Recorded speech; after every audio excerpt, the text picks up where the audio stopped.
পৃথিবীর সবচেয়ে ভয়ঙ্কর আর রহস্যে ঘেরা জায়গাটা লুকিয়ে আছে প্রশান্ত মহাসাগরের এক কর্নারে, ফিলিপাইনের ঠিক পূর্ব পাশে, যেটা মানুষ চেনে মারিয়ানা ট্রেঞ্চ নামে। আসলে এটা একটা অতল রহস্যময় গহ্বর, যেখানে নামা মানেই অন্ধকারে হারিয়ে যাওয়া। প্রায় 11,000 মিটার গভীরে, যেখানে সূর্যের আলোর একটা রোশনি পড়ে না, এমনকি সেখানে নেমে গেলে মনে হবে চারপাশ থেকে অজস্র দৈত্য আপনার শরীরটা কেটে ফেলতে চাইছে। এই গহ্বরে ঢোকা সাহস খুব কম জাতি দেখিয়েছে। সম্প্রতি এক দেশ অন্য সব ভয় উপেক্ষা বাদ দিয়ে ঝাঁপিয়ে পড়েছে এই দুনিয়ার গভীরে। হ্যাঁ, চীন এখন আর কেবল গবেষণা করছে না, তারা সমুদ্রে এই গভীরে রোবট পাঠাচ্ছে। সমুদ্রের জলে স্থায়ী ঘাঁটি বানানোর ছক করছে, এমনকি সমুদ্রের পেটে যেসব মূল্যবান খনিজ সম্পদ আছে সেগুলো আগে ভাগে নিজেদের করে নিতে মরিয়ে উঠেছে। অন্যদিকে যুক্তরাষ্ট্রসহ পশ্চিমা দেশগুলোর অনেকেই মহাসাগর গবেষণা আগ্রহ হারিয়ে ফেলেছে।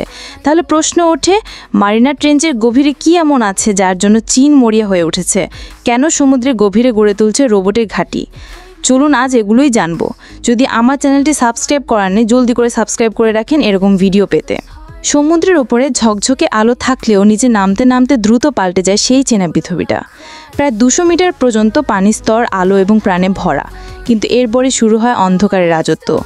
যত নিচে নামা হয় ততটা না আলো ফিকে হতে থাকে আর পানির চাপ বাড়তে থাকে ভয়ঙ্করভাবে, যেন চারপাশ থেকে ধীরে ধীরে কোনো অদৃশ্য হাত আপনাকে চেপে ধরছে।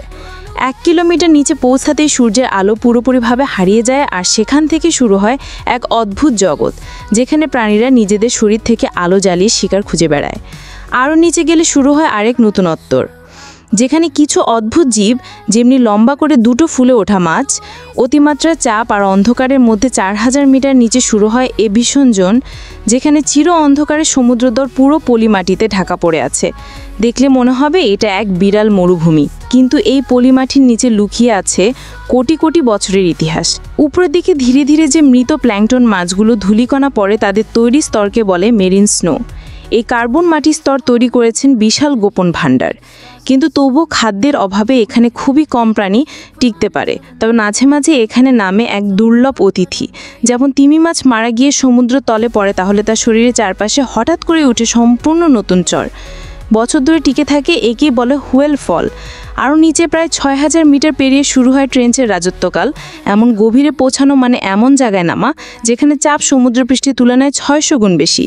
চ্যালেঞ্জের ডিপ, যেটা মারিয়ানা ট্রেঞ্চের সবথেকে গভীর জায়গা, প্রায় 11,000 মিটার নিচে, যেখানে পাওয়া গেছে কিছু অদ্ভুত ও বিশাল এক কুশি প্রাণী আর ধবধবে সাদা চিংড়ির মতো জীব।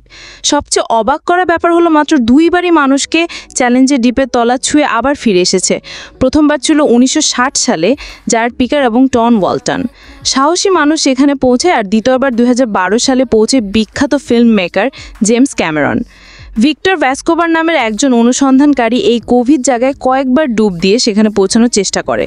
তবে 2020 সালে চীন ফ্যান্ড্রোজের নামের একজন নৌবজানে বসিয়ে নামিয়ে দেয় মারিয়ানা ট্রেঞ্চের এই ভয়াল তলদেশে, আর তাতেই সৃষ্টি হয় এক নতুন ইতিহাস।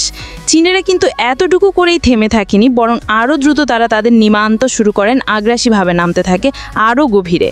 তৈরি করতে থাকে ছোট ছোট আকারের সামুদ্রিক ডুবোজাহাজ, স্বয়ংক্রিয় রোবট, যেন কেউ বুঝার ওঠার আগে তারা সাগরের নিচে গোটা এক সাম্রাজ্য গঠনে ভাবা যায়। 2024 সালে চীন একটা রোবট পাঠান, যেটার আকার ছিল জুতার বক্সের মতো। সেই রোবট তলদেশ স্ক্যান করে আবার সুস্থভাবে ফিরে আসে। এই ঘটনায় প্রমাণ করে দেয় যে যেখানে আগে বিশাল এবং দামি ডুবোযান পাঠাতে হতো, সেখানে এখন ছোট রোবট দিয়ে সমুদ্রের তলদেশে অভিযান চালানো সম্ভব। আর তাই এখন চীন বানাচ্ছে এমন অসংখ্য স্বয়ংক্রিয় রোবট, যারা এক একজনের এক এক কাজে দক্ষ, আর দলভেদে তারা সমুদ্রের তলদেশ ঘিরে ফেলতে পারবে কম খরচে এবং নিঃশব্দে। শুধু তাই না, চীন এখন পরিকল্পনা করছেন ভয়ঙ্কর সাহসী উদ্যোগের, এমন কিছু যা অন্য কোনো দেশ কখনো ভাবতেও সাহস পায়নি। অন্ধকার আর চাপমান সমুদ্রের তলে লুকিয়ে আছে এক অমূল্য এক ভাণ্ডার প্রাকৃতিক সম্পদ আর বিজ্ঞানের না বলার রহস্য। এখানকার কিছু জায়গা তৈরি হয়েছে একেবারে আলাদা নিয়মে, যেখানে সূর্যের আলো ছাড়ে গড়ে উঠেছে এক রহস্যময় জগৎ। কিন্তু সব রহস্যের মধ্যে সবথেকে বিশ্ব জায়গা হলো মিথেন হাইড্রেট। বরফের মতো দেখতে, অথচ আগুন ধরালে জ্বলে ওঠে। এটাকেই বলে আগুনের বরফ। বিজ্ঞানীরা ভাবছে এটা ভবিষ্যতে জ্বালানি হতে পারে, কিন্তু এখানেই জমাট বাঁধা বরফ থেকে গ্যাস তুলতে গেলে নিচের স্তরে বেশি নাড়াচাড়া হয়, তাহলে সমুদ্র তলদেশ ধসে পড়তে পারে, অথবা একসাথে ছুটে বেরিয়ে যেতে পারে বিপুল পরিমাণ মিথেন গ্যাস, যা শুধুমাত্র সমুদ্র না, বায়ুমণ্ডল বিষিয়ে তুলতে পারেন। আরও আছে সেই ছোট ছোট পাথরের মতো জিনিস, যেগুলোর ভিতরে মুখিয়ে আছে কোটি টাকার ধাতু, যাদেরকে বলেন পলিমেটাল মডিউল। এসব দিয়েই তৈরি হয় আধুনিক ইলেকট্রিক গাড়ি আর টেকনোলজির ভবিষ্যৎ। সামনের শতাব্দীতে এসব পদার্থের চাহিদা এতটা বাড়বে যে দেশগুলো পিছিয়ে আছে তারা তখন আরও অনেক দূর ছিটকে পড়বে। আর তাই এখন অনেক দেশ বড় বড় কোম্পানি নজর দিচ্ছে সমুদ্রের গভীরে, যেখানে অন্ধকারের নিচে লুকিয়ে আছে আগামীর পেট্রোল তেলের বিকল্প। হ্যাঁ, দুনিয়ায় অন্ধকার গভীর সমুদ্রের নিচে এখন ধীরে ধীরে পরিণত হচ্ছে এক ভয়ানক আন্তর্জাতিক প্রতিযোগিতার ময়দানে। আর সেই খেলা এখন চীন এগিয়ে যাচ্ছে ঝড়ের গতিতে। তারা এখন শুধু অনুসন্ধানেই নেই, তারা এখন অমূল্য সম্পদ নিজেদের নিয়ন্ত্রণে রাখতে শুরু করে দিয়েছে। স্থায়ী ঘাঁটি বানানো, অত্যাধুনিক প্রযুক্তি বসানো, এখানে শুধু নিচে নামা বা প্রবেশাধিকার পাওয়া যথেষ্ট না। কে কতটা গভীরে গিয়ে কতটা দক্ষতার উপস্থিতি গড়ে তুলছে সেটাই আসল লড়াই। যে বিজ্ঞান ও প্রযুক্তিতে বিনিয়োগ করছেন, ভবিষ্যতে পুরো গভীর সাগরের ক্ষমতা থাকবে তাদের হাতেই। আর এই দিক দিয়ে যুক্তরাষ্ট্রসহ অনেক দেশই পেছনে পড়ে যাচ্ছে। তাদের বাজেট কমছে, আগ্রহ কমছে, সেই সুযোগে অনেক দূর এগিয়ে গেছে চীন। এখন বলা চলে গভীর সমুদ্রের অদৃশ্য সিংহাসনে বসার লড়াই তারাই শীর্ষে। কিন্তু এখানেই শেষ না। আধুনিক দুনিয়ার গোটা যোগাযোগ ব্যবস্থা গড়ে উঠেছে এই মহাসাগরের বুকের নিচে। তলদেশ দেশ জুড়ে ছড়িয়ে আছে lakh lakh kilometre submarine cable, যেগুলো দিয়ে চলে ইন্টারনেট ব্যাংকিং, লেনদেন, এমনকি সামরিক তথ্য আদান প্রদানে। বাইরে থেকে দেখতে মজবুত মনে হলেও এই কেবলগুলো আসলে খুবই নাজুক। একটা নোংরা ট্রলারের জালে আটকে গেলে কেটে যেতে পারে এই গুরুত্বপূর্ণ কেবলকে, থমকে যেতে পারে বিশ্ব যোগাযোগ। এখানে চীন 2025 সালে প্রদর্শন করেছেন ভয়াবহ প্রতিভা। কেবল মেরামতকারী নামে এক রোবট, যেটা 1000 মিটার নিচে গিয়ে তার খুঁজে বের করতে পারেন, এমনকি চাইলেই নিঃশব্দ কেটে যেতে পারে। যদিও এখন কোনো প্রমাণ মেলেনি যে তারা এগুলো ইচ্ছাকৃতভাবে ব্যবহার করেছে, কিন্তু শুধু এই সম্ভাবনায় বিশ্ব শক্তিগুলো চমকে দিয়েছে। কারণ যদি গভীরতার কারো কোন নিয়ন্ত্রণে চলে যায়, তাহলে সারা বিশ্ব যোগাযোগ, ব্যবসা আর নিরাপত্তা সব কিছু মুখ থুবড়ে পড়বে। এ কারণে গভীর সমুদ্র এখন আর শুধু গবেষণা জায়গা নয়, এটা হয়ে উঠেছে আধিপত্যের যুদ্ধক্ষেত্র। এই যুদ্ধে কে জিতবে তা নির্ভর করছে আজকের সিদ্ধান্তের ওপর।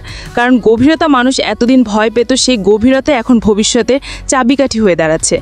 তবে যদি তলদেশে লুকিয়ে থাকা ক্ষমতা, তথ্য নিয়ন্ত্রণ সম্পদ একা হাতের মুঠোয় নিয়ে নেয়, তাহলে তার মূল্য শুধু একটা দেশ না, পুরো মানব সভ্যতার ওপর পড়বে। আপনি আমি এই গ্রহের প্রতিটা মানুষ এই ভুলের দায় থেকে কেউ রেহাই পাবেন না। ভিডিওটি ভালো লাগলে সাবস্ক্রাইব করে পাশে থাকবেন আর নতুন নতুন ভিডিও পেতে মনোবল, সাহস যোগাবেন। ইনশাল্লাহ আবার দেখা হবে।